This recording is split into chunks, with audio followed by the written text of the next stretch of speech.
Hello, मेरा नाम है अभिषेक और स्वागत करता हूं बच्चों आप सभी का हमारे इस खूबसूरत से प्यारे से प्लेटफॉर्म पे जिसका नाम है जेआर कॉलेज। तो यार कैसे हो आप सभी लोग? आई होप आप लोग एकदम बढ़िया होंगे, आप लोगों की पढ़ाई एकदम बढ़िया चल रही होगी बच्चों। तो जैसा कि आपको पता है, हमने हमारे इस प्लेटफॉर्म पे शुरू किया हुआ एक बहुत ही बेहतरीन सा सीरीज जहां पर हम लोग पढ़ा रहे हैं बच्चों, मतलब हम लोग पढ़ रहे हैं पूरा का पूरा केमिस्ट्री, 12th स्टैंडर्ड का केमिस्ट्री। सही है।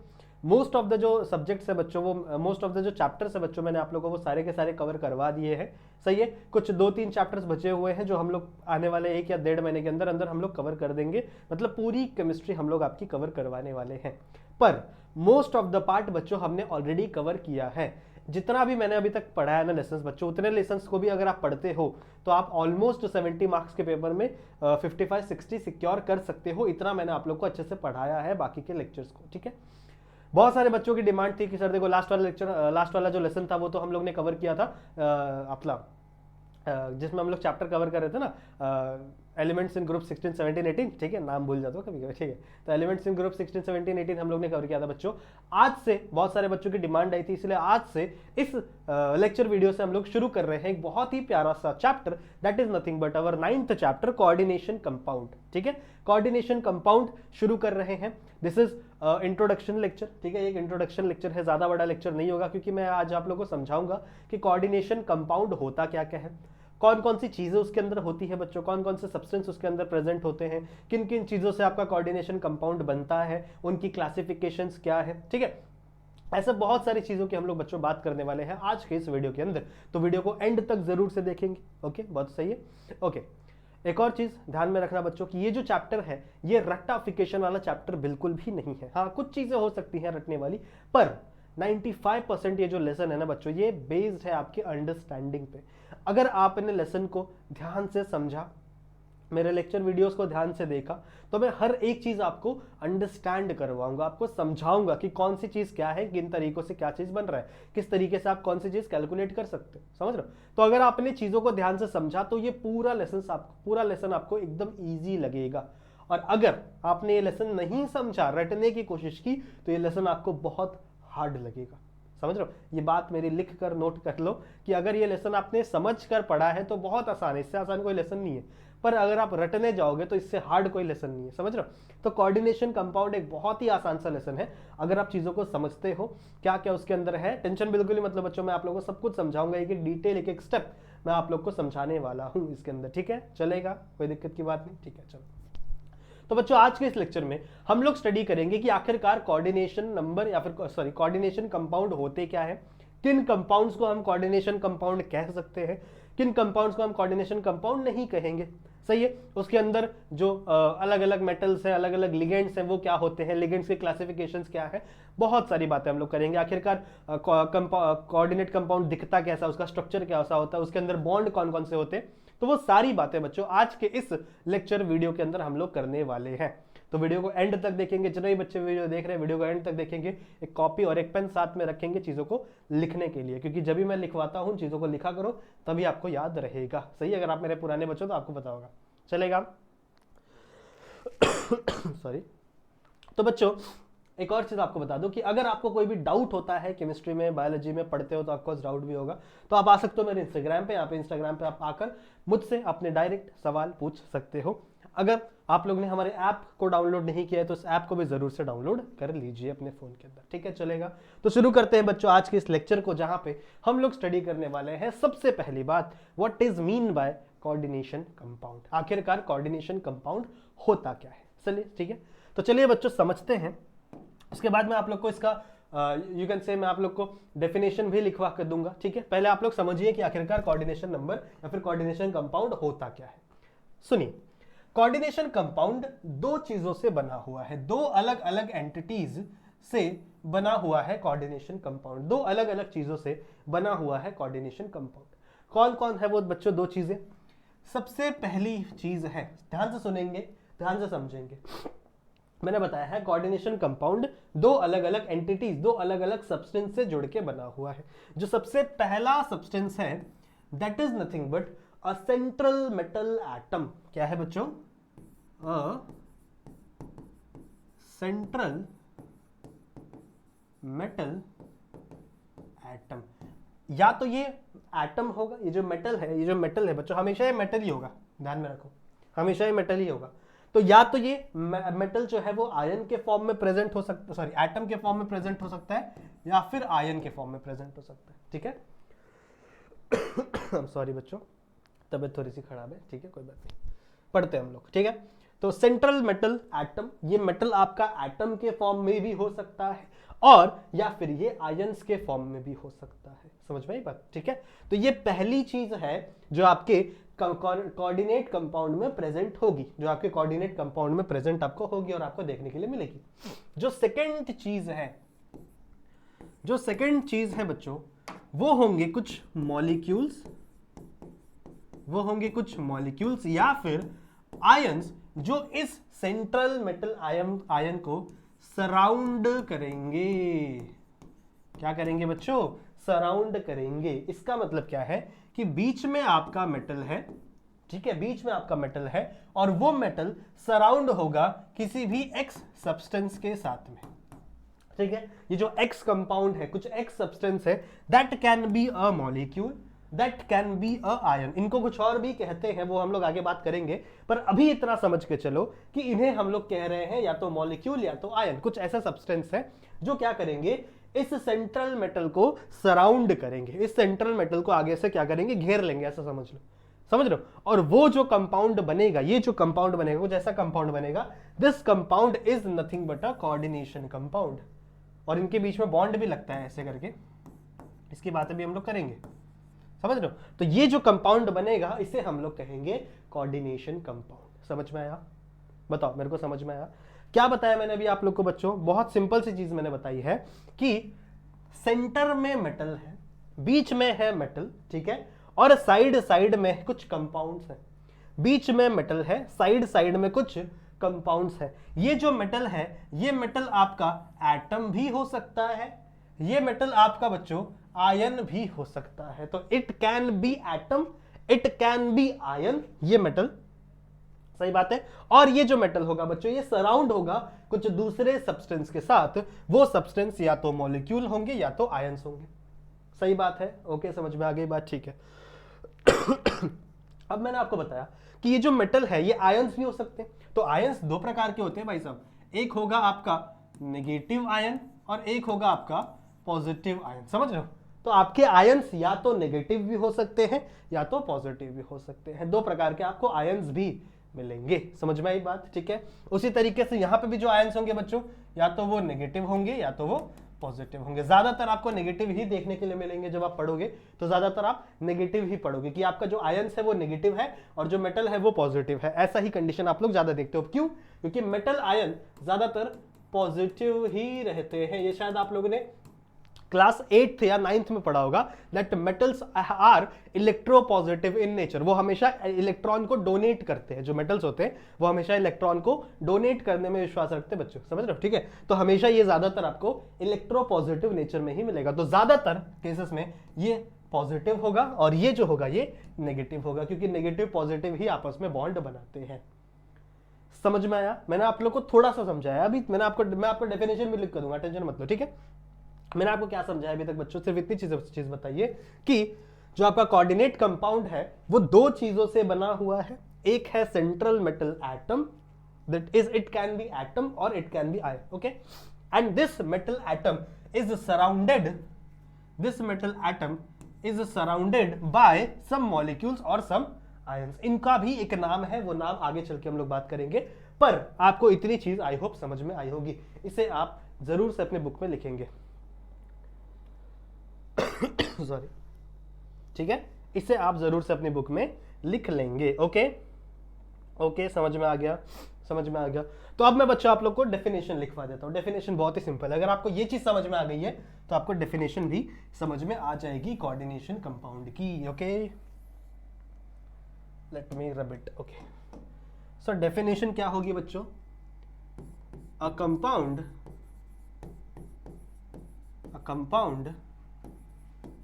which consist of a central metal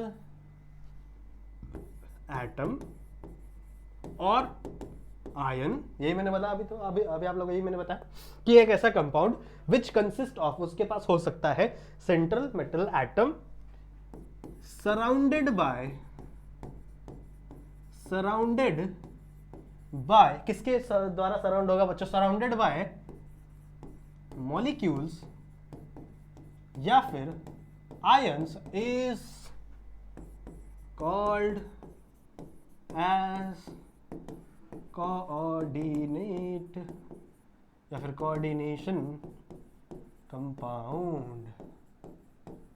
समझ में आई बात? बताओ, समझ में आई बात? ऐसा कंपाउंड, ध्यान से देखो, ये कहां से आ गया? अच्छा, ऐसा कंपाउंड बच्चों, ठीक है, ऐसा कंपाउंड जिसके पास क्या क्या है, which consist of central metal atom या फिर आयन सराउंडेड बाय, सराउंडेड की स्पेलिंग थोड़ा चेक कर लेना, सराउंडेड बाय किसके द्वारा सराउंडेड है बच्चों? मॉलिक्यूल्स के द्वारा, आयंस के द्वारा। इसी को हम क्या कहते हैं बच्चों? Coordination compound. इसी को हम लोग क्या बोलते हैं बच्चों? Coordination compound. समझ में आ गया? सॉरी, समझ में आ गया? बताओ, क्लियर है? ओके, समझ में आ गया। आई होप आपको कोऑर्डिनेशन कंपाउंड क्या होता है वो समझ में आ गया। ओके, अगले टॉपिक पर चलते हैं बच्चों, ligands. Now what is mean by ligands? ये वर्ड आप लोग इस लेसन में बहुत बार सुनोगे, बहुत बार आप सुनोगे कि ये लिगेंड है, ये इससे अटैच हो रहा है, ये बाइडेंटेड है, ये पॉलीडेंटेड है, ऐसा लिगेंड है, वैसा लिगेंड है। तो ये जो वर्ड है ना बच्चों, लिगेंड, ये आप सुनोगे, ये आप सुनोगे बहुत बार। तो ये वर्ड क्या है? पहले इसका स्क्रीनशॉट ले लो, शायद आप लोगों ने लिया नहीं। You can take a screenshot of this, ठीक है? लिया? ओके ओके, अच्छा, अब आ जाओ लिगेंड के ऊपर। देखो, मैंने अभी आपको समझाया कि आपका एक सेंट्रल मेटल है, ठीक है, सेंट्रल मेटल है। वो सेंट्रल मेटल कुछ मॉलिक्यूल्स के द्वारा सराउंडेड है। मतलब मान लो ये आपका सेंट्रल मेटल है बीच में, और यहाँ पे कुछ मॉलिक्यूल है, यहाँ पे कुछ मॉलिक्यूल है, यहाँ पे कुछ मॉलिक्यूल है, यहाँ पे कुछ मॉलिक्यूल है। ये मॉलिक्यूल्स इसको सराउंड कर रहे हैं, ये मॉलिक्यूल्स इसको घेर के रख रहे हैं बच्चों। तो ये जो मॉलिक्यूल्स है जो इस मेटल के बाजू बाजू में प्रेजेंट है, ये जो मॉलिक्यूल्स है, ये जो इस मेटल के बाजू बाजू में प्रेजेंट है, जो इस मेटल को सराउंड कर रहे हैं, दीज मॉलिक्यूल्स, ये जो मॉलिक्यूल्स है ना जो बच्चों, जो मेटल के बाजू बाजू में प्रेजेंट है, these molecules are known as ligands. These molecules are known as ligands। समझ में ये बात? ठीक है, तो जैसे मान लो फॉर एन एग्जाम्पल, ये आपका सेंट्रल मेटल है एंड ये है पॉजिटिव फॉर्म में। किस फॉर्म में है? पॉजिटिव फॉर्म में, ठीक है। तो ये मेटल मान लो यहां पे एक लिगेंड प्रेजेंट है, यहां पे एक लिगेंड प्रेजेंट है, यहां पे प्रेजेंट है, यहां पे प्रेजेंट है, तो इन सब से लिंक है, इन सब से क्या है? वो लिंक है। तो ये जो साइड साइड वाले मॉलिक्यूल्स प्रेजेंट हैं, these molecules are called as ligands. इन मॉलिक्यूल्स को हम क्या कहते हैं बच्चों? लिगेंड्स कहते हैं। समझ में आई बात? ठीक है, ठीक है। तो इनका डेफिनेशन क्या हो जाएगा? द मॉलिक्यूल्स और ions surround the central metal atom. ऐसे लिखेंगे, इसको मिटा दें, थोड़ी जगह मिल जाएगी, ठीक है। तो द मॉलिक्यूल और एटम, सॉरी, और ion surrounds the central metal atom, central metal atom is called as ligand। समझ में आई बात? इसी को हम क्या कहते हैं बच्चों? लिगेंड कहते हैं। क्लियर है? बताओ मेरे को, ठीक है। मैं पानी पी लेता हूँ, एक सेकेंड।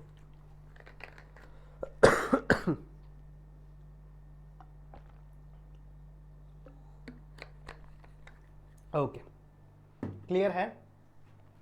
समझ में आ गया? तो ऐसे मॉलिक्यूल्स जो सराउंड कर रहे हैं, किसको सराउंड कर रहे हैं बच्चों? सेंट्रल मेटल एटम को सराउंड कर रहे हैं। ऐसे मॉलिक्यूल्स को आप क्या कहोगे? लिगेंड्स कहोगे। ऐसे मॉलिक्यूल्स को बच्चों आप क्या कहोगे? लिगेंड्स कहोगे। समझ में आई बात?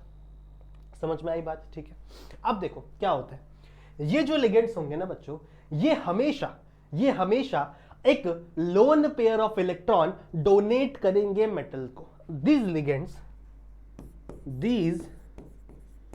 ligands are always donate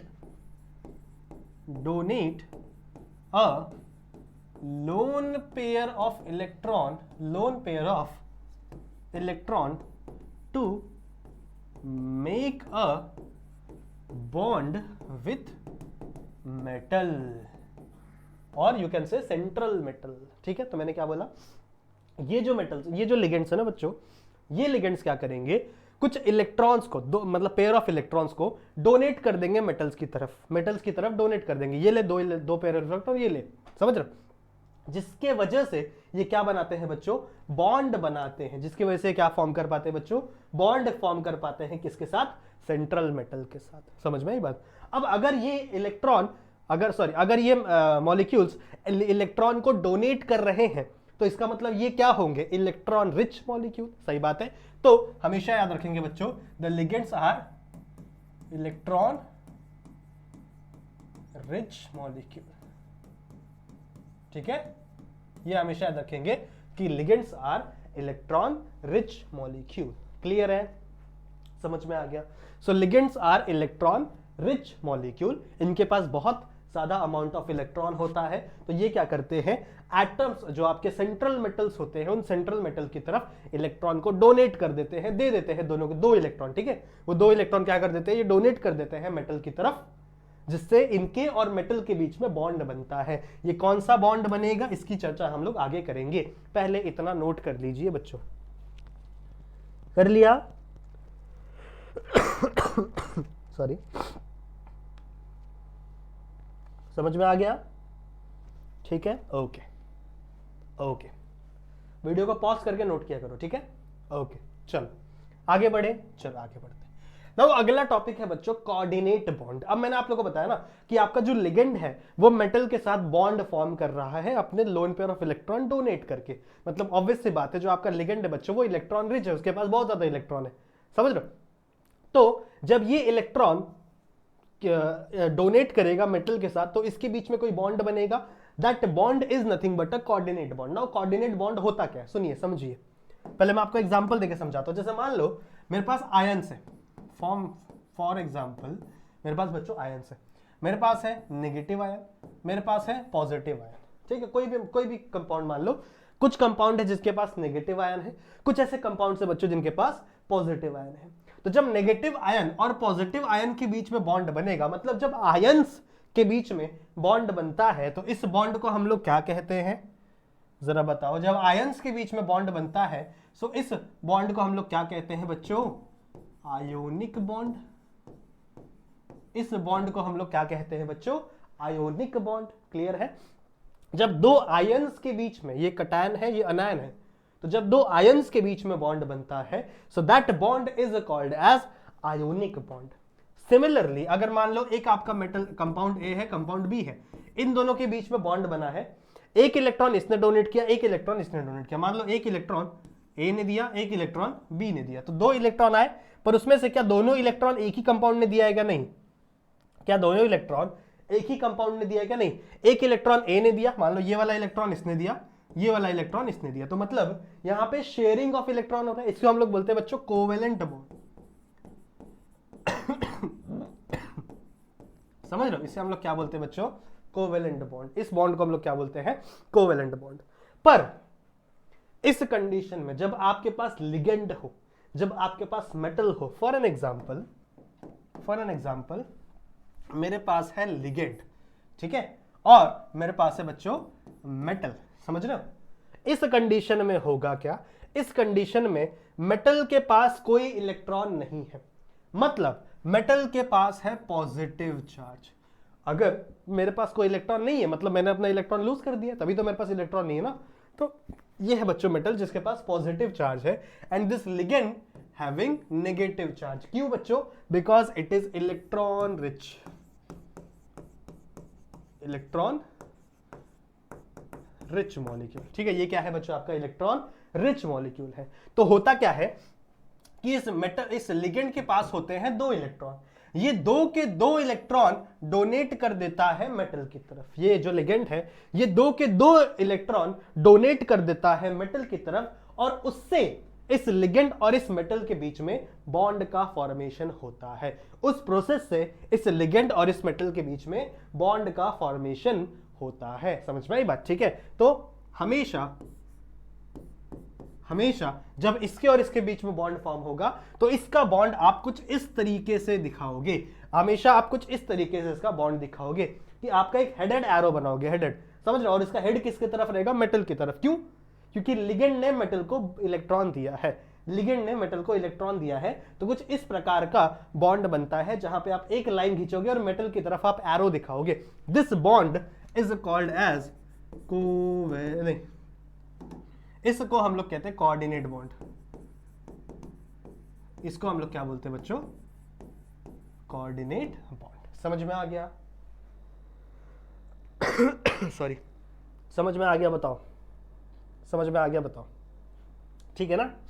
समझ में आ गई बात? तो जब आपका जो लिगेंड है वो सेंट्रल मेटल एटम के साथ जब बॉन्ड का फॉर्मेशन करता है, that bond is called as coordinate bond. तो अलग अलग प्रकार के बॉन्ड समझ में आ गए, अलग अलग प्रकार के बॉन्ड समझ में आ गए। कोऑर्डिनेट बॉन्ड समझ में आ गया, कोऑर्डिनेट बॉन्ड बनाना कैसा है वो समझ में आ गया। लिगेंड और मेटल की तरफ बीच में एक एरो दिखाना है और उस एरो का हेड हमेशा मेटल की तरफ रहना चाहिए। तो कुछ इस प्रकार का आपको एरो दिखाना है जब आप स्ट्रक्चर ड्रॉ करोगे किसी भी लिगेंड मेटल कंपाउंड का या फिर कोऑर्डिनेशन कंपाउंड का। ठीक है, तो बच्चों इसे कॉपी जरूर से करिएगा अपनी बुक में। ठीक है, समझ में आ गया? समझ में आ गया? ठीक है। सॉरी,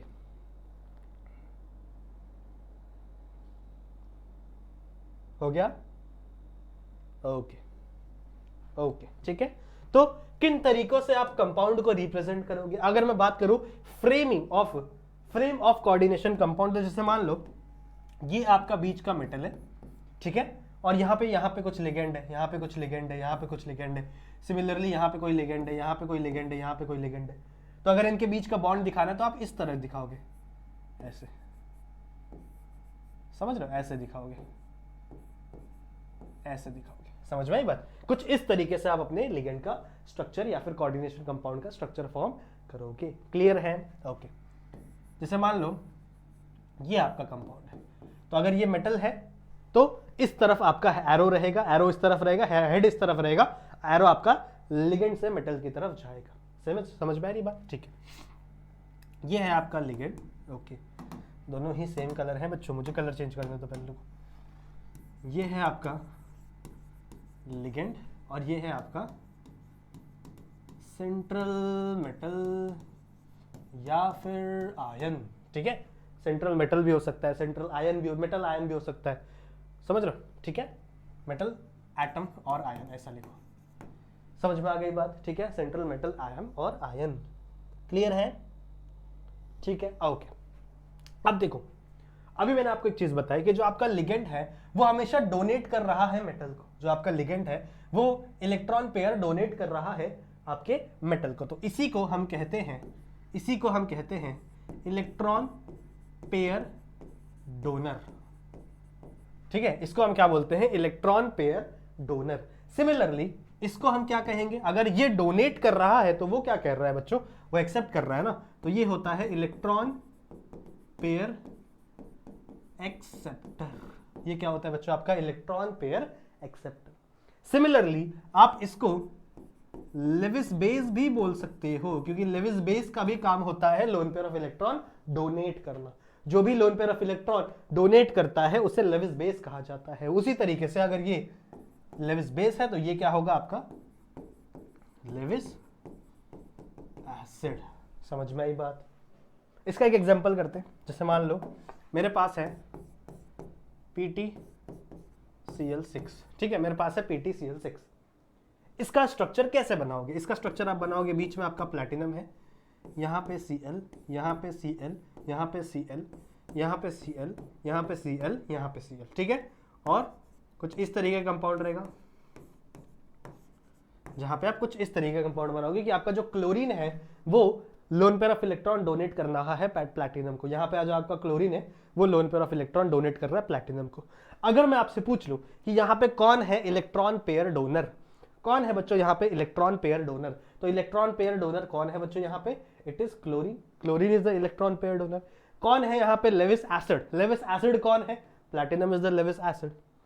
क्लियर है? तो ऐसे कंपाउंड आपसे पूछे जा सकते हैं एग्जाम में, ऐसे क्वेश्चंस आपसे पूछे जा सकते हैं कि आपको एक ऐसा कंपाउंड दे दिया जाएगा, दिस इज फॉर एग्जांपल एक कंपाउंड, ठीक है, 1 या 2 मार्क्स के लिए ऐसे क्वेश्चन आ सकते हैं कि चलो बताओ इसके अंदर लेविस बेस कौन है, इसके अंदर लेविस एसिड कौन है, इसके अंदर इलेक्ट्रॉन एक्सेप्टर कौन है, इसके अंदर इलेक्ट्रॉन पेयर डोनर कौन है, समझ लो। तो इसलिए हमेशा ये चीजें, ये जो टेबल मैंने बनाया ना, ये टेबल थोड़ा सा दिमाग में रखना, ये अपना बुक में ड्रॉ करके रखना कि जो लिगेंड है उसी को हम कहते हैं इलेक्ट्रॉन पेयर डोनर और उसी को हम कहते हैं बच्चों लेविस बेस। सिमिलरली जो आपका सेंट्रल मेटल एटम है वही बच्चों आपका इलेक्ट्रॉन पेयर एक्सेप्टर होता है और इसी को हम कहते हैं लेविस एसिड। इसी को हम क्या कहते हैं बच्चों? लेविस एसिड कहते हैं। समझ में आई बात? समझ में आई बात? बताओ, समझ में आई बात? ठीक है, तो इसके बाद से हमारा अगला टॉपिक शुरू होगा बच्चों। इसके बाद से हमारा शुरू होगा बच्चों क्लासिफिकेशन ऑफ लिगेंड, जहां पे हम लोग पढ़ेंगे monodentate ligand, polydentate ligand, एम्बीडेंटेड ligand, फिर पॉलीडेंटेड में हम लोग फिर से bidentate ligand, ट्राइडेंटेड ligand, hexadentate ligand, जिसमें हम लोग ईडीटीए का बहुत इंपॉर्टेंट स्ट्रक्चर पढ़ने वाले हैं, क्योंकि एग्जाम में हमेशा 2 मार्क्स के लिए ईडीटीए का स्ट्रक्चर आता है। सही है, तो उसको हम लोग नेक्स्ट लेक्चर के लिए रखते हैं, क्योंकि ये एक इंट्रोडक्टरी लेक्चर था, मैंने जैसा कि आपको पहले बताया। तो इस लेक्चर में मेरे को सिर्फ आपको यही समझाना था कि आखिरकार कोऑर्डिनेशन कंपाउंड होते क्या है। ठीक है, सो आई होप मैं आपको समझा पाया हूं बच्चों कि कोऑर्डिनेशन कंपाउंड होते क्या है। कोऑर्डिनेशन कंपाउंड 2 चीजों से बने हुए हैं, एक बार रिवाइंड करते हैं, रिपीट करते हैं। कोऑर्डिनेशन कंपाउंड 2 चीजों से बने हुए हैं, एक आपका सेंट्रल मेटल और एक आपके मॉलिक्यूल्स, जिन मॉलिक्यूल्स को क्या बोलते हैं? लिगेंड। तो सेंट्रल मेटल एटम और लिगेंड, सेंट्रल मेटल एटम और लिगेंड, 2 चीजों से क्या बना हुआ है आपका कोऑर्डिनेशन कंपाउंड बना हुआ है, जिसमें जो लिगेंड है वो lone pair of electron donate करता है। किसको? एटम, आपके सेंट्रल मेटल एटम को lone pair of electron donate करता है। इसीलिए लिगेंड को हम लोग इलेक्ट्रॉन पेयर डोनर बोलते हैं और मेटल को हम लोग इलेक्ट्रॉन पेयर एक्सेप्टर बोलते हैं। जब आपका लिगेंड इलेक्ट्रॉन पेयर डोनेट करता है मेटल को, तो उनके बीच में जो बॉन्ड बनता है उस बॉन्ड को हम लोग कोऑर्डिनेट बॉन्ड कहते हैं। समझ में आई है? ठीक है, तो ऐसे ही थोड़ा सा रिवाइंड कर लेना आप लोग भी, समझ में आ जाएगा, ज्यादा डिफिकल्ट नहीं है। ठीक है, तो आई होप ये वीडियो आप लोगों को समझ में आई होगी, पसंद आई होगी। जितनी भी चीजें मैंने समझाई हैं, पढ़ाई हैं, वो चीजें आपको समझ में आई होंगी। क्लियर है? ठीक है, सो बच्चों मिलता हूं बच्चों आप लोगों से ऐसी और वीडियो में, जहां पे हम लोग और भी बहुत सारी डिस्कशन करेंगे। नेक्स्ट वाले वीडियो में हम लोग शुरू करेंगे क्लासिफिकेशन, बहुत मजा आने वाला है इस लेसन के अंदर। ठीक है, तो इस वीडियो को, जितने भी इस वीडियो के, इस चैप्टर के जितने भी पार्ट्स बनेंगे, वो सारे पार्ट्स को मिस मत करना। बाकी बच्चों में मिलता हूं आप लोगों से ऐसी वीडियो में, जहां पे हम लोग और भी बहुत सारी चीजें डिस्कस करेंगे। तब तक के लिए आप अपना ध्यान रखना and keep studying. Bye bye.